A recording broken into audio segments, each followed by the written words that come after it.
तर पब्लिक तुमचं स्वागत आहे माझ्या नवीन ब्लॉगमध्ये. तर भाई सकाळची उठल्याने आम्ही गेला कॉलेज का आणि कॉलेज सुटल्याच्या नंतर मित्राचे केस कापूचे होते म्हणून आम्ही गेला केस कापूसाठी. केस कापून झाल्याच्या नंतर आम्ही रिक्षेत बसलावनी इलाव घराडे येऊन बघते तर काय आपल्या घराने आत्याने इलेली मग आत्यासोबत आपण पण जेवू बसला. संध्याकाळी आपल्या जितवाच्या बोटीचा सामान सगळा आमका देवगडाक न्यायचा होता म्हणून सगळा सामान आम्ही टेम्पोत भरलावनी आम्ही निघालो देवगडाक जाऊसाठी. देवगडच्या बंदरात इल्याच्या नंतर बघते तर काय भाई एक एक करून सगळे बोटी लाईनीत लागलेले होते. आम्ही तर जेवढा टेम्पोत न भरून सामान आणला होता आमका उतरत होता ही ती जितवाची बोट दिसतात त्याच्या भुतूर. देवगडच्या बंदरात इलेले तेव्हा माका वाटलं की खयचे मोठे मोठे मासे बघू गावतील पण काय आपल्या हे खताचे मासे कसले ते बघू गावले. त्यानंतर आम्ही आपण सामान आणलेला ता सगळा उतरला आणि थोडासा सामान लिंगडाळ टेटर होता ता पण आणायचा होता म्हणून आम्ही सगळे निघालो लिंगडाळ टेटर.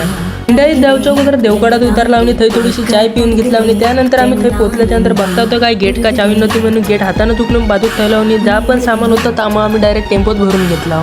हाताक माती लागलेली म्हणून म्हटलं की नळावर जाऊन हात धुया पण नळात काय पाणी येत नव्हतं म्हणून म्हटलं की आता होय मारा दे डायरेक्ट आपण देवगडात जाऊन आणि थंय तरी हात धुया. सगळा सामान जितवाच्या बोटीत पोहोचवल्याच्या नंतर आम्ही सगळे निघालो पॉर घरात. तर भावानं तुमचा जर भावाचा ह्यो जर ब्लॉग तुमका आवडला असलं तर तुमच्या तर फॉलो करून घ्या.